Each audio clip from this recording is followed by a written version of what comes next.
What's going on, my broskiis? My name is Toadskii, back again, here to bring you guys yet another One Piece Treasure Cruise video. And today, I think this might be one of the best Sugo-MEDAL exchanges that we've had. Now, not in terms of the Sugo-Fest Exclusives, which is kind of interesting because, you know, the Sugo-MEDAL exchange normally would be to pick up, you know, the legends you don't have or the dupes that you need for certain characters. But the additional characters that they've brought along in this month's Sugo-MEDAL exchange are characters people have been campaigning for many, many months, even years at this point. So I'm very excited to bring you guys this medal exchange in today's video. So let's go ahead and run into it. We're going to start at the bottom, of course. We've got the World Journey characters always going to be available. Some of them are actually really good. Obviously, only pick them up only when you need them for certain pieces of content. They're all relatively good in their own way. Moving on up, we have the World Clash characters. Again, similar thing. They've got some unique stuff going on, but really not worth picking up unless you actively need them for certain pieces of content. So nothing really too, you know, groundbreaking for this part of the medal exchange. Moving on up, we've got the powerful support effect characters. Once again, you know, it's the same thing. If you need them for certain pieces of content, they're always going to be available. 100 medals in order to pick them up.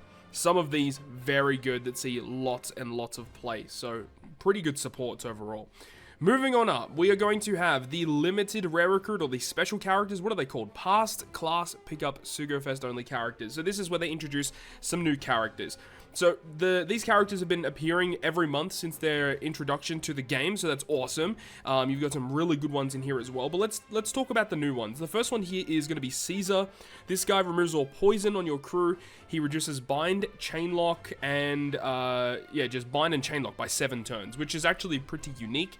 And then he gives you a chain boost for 1 turn. If you hit 3 perfects, you get a bigger chain addition in the following turn. Not a groundbreaking unit, but he has some okay stuff. Caesar's okay. You've got Killer. I have never used this guy in content ever. If your health of the enemy with the highest HP is 50% or above, reduces one enemy's HP by 20% and gives your crew a 1.5. It will be a 1.5 color affinity for 3 turns. But it says if the enemy with the highest HP is 50% or below HP, it does 100 times his attack and int damage to a single target, and then gives you a 1.75 color affinity for 3 turns. A very odd special, just 3-turn color affinity boost, and depending on, you know, what HP is remaining on the enemy, you can get a higher or a lower boost. It's not very good, in all honesty. And then the final character is this Log Kid. I believe this was... I think this was actually the first, like, limited rare recruit character to ever release in the game. Came out around the time of Cat Viper, old school Cat Viper, that is, Shirahoshi, Striker Law, and this was a really good character for Striker teams back in the day. So he basically gives your crew a health cut and then gives you a 2 times attack boost to Strikers.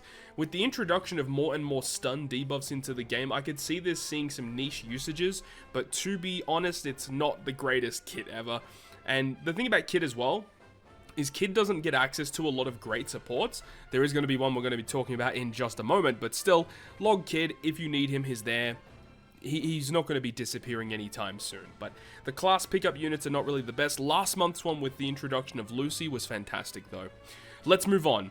So, we're going to have special characters, and this is also one of the big ones. I mean, there's just so much to talk about here. First of all, Perospero. If you guys haven't picked up this character yet, I highly advise to do so. I mean, his special's not awful. You can use it in content for sure, but it's the support effect of this unit why he sees play.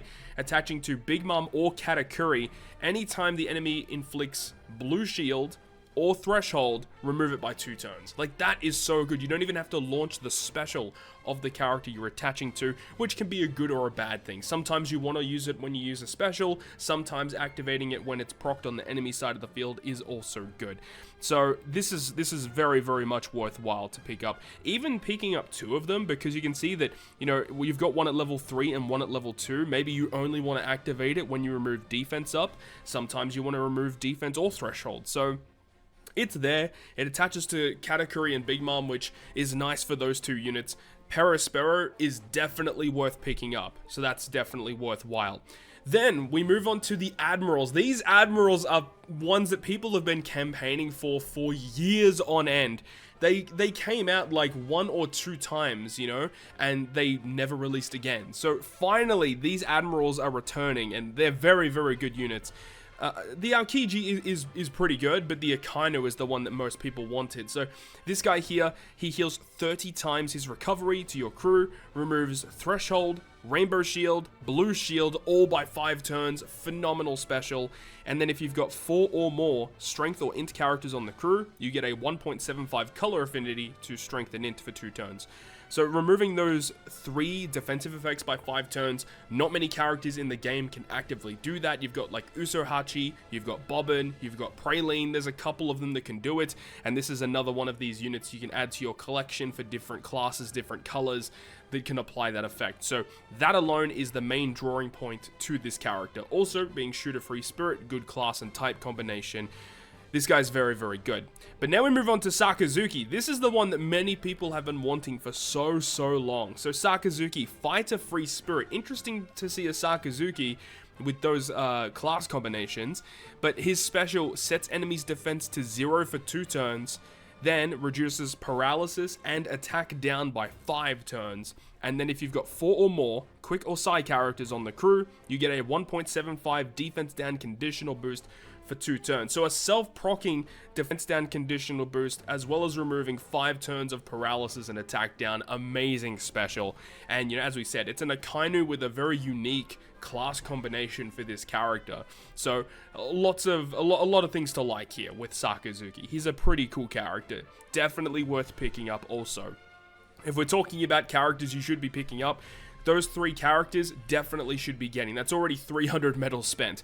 But then you move on to Marco and Ace. These characters are not that great. These are more collector style units. You know, very basic specials. They look really cool for sure, but they're not really that good, let's be real. The Sakazuki, the Kuzan, and the Perospero are all amazing pickups though. We can move on though, and then we get this. This is the one I've been wanting for so long. Past treasure maps, Sugo-Fest only characters, 100 medals per. You've got Luffy, Hyogoro, and Dobon. We'll talk about Dobon first. This guy is really not that good, just removing chain debuffs by 3 turns, giving you a chain lock for 1 turn. He's really not that good. You don't really care about him.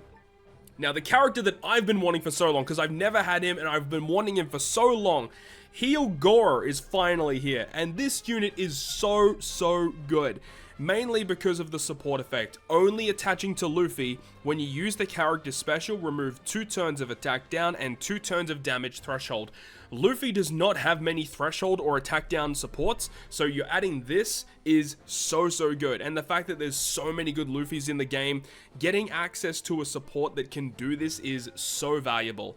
I would say this is the most valuable character to pick up out of all of the medal exchange thus far in this video. Just because Luffy is such a commonplace character in the game, attaches to any Luffy, and just whenever you launch the special, it's not an attack boosting special or an orb changing special. It's just when you use the special, remove 2 turn attack down, 2 turn threshold. Phenomenal. I don't even know what his special does. Removes 5 turns of attack down and threshold, and then also gives you an orb boost. Yeah, I mean, this guy's good. This is a really good character you need to get. However, right next to him, the other Luffy character is also a very good character you should be looking out for. His special doesn't really matter too much, but it's the support effect. Only attaching to Eustace Kid, and it has to be a damage dealing special, but most kids actually have damage dealing specials, which is not that big of a problem. But this support, whenever you use a damage dealing special with Kid, remove 2 turns of Bind, Paralysis, and Despair. So good. And, you know, I touched up on it a little earlier. Eustace Kid does not get access to a lot of really powerful support in the game. So if you don't have this, this is arguably one of Kid's greatest supports in the game. So you probably want to get this guy too. So both Luffy and Hyogoro, definitely worthwhile pickup. So if we're counting thus far, you know, the 2 admirals, Perospero, Luffy, and Hyogoro, that's 500 Sugo medals spent already just on those. If you haven't pulled them yet or haven't got them, these units are so good, but they are worth getting because they will help you out in team building aspects. Let's move on though. We got the first of the legends, 250 medals for the Mihawk and Perona. If you still haven't cleared, you know, some of those GARP challenges, potentially, you could go ahead and pick up Mihawk and Perona. They don't really see a hell of a lot of play, but they do have a pretty unique, you know, kind of special going on, inflicting the negative status, getting a conditional boost against that. It's pretty unique, but not the greatest character overall. You've got the 400 metal characters, and it's a pretty big array. There's some good units here too. So you got V1 Jinbei. V1 Jinbei with his level limit break is very good. I think it's against the Don Krieg Grand Voyage, where you need to build a team focused around Int and Powerhouse. Jinbei is really good for that. However, if you've already cleared your Grand Voyages, or you know, you don't even care about it, Jinbei by himself doesn't have like an amazing level limit break. It's just okay, so probably not worthwhile. Corazon, if you don't have Corazon, you should definitely be picking up this character. Has one of the greatest supports in the game, attaching to Trafalgar Law and removing 2 turns of Bind, Despair, and Paralysis whenever you're inflicted with it.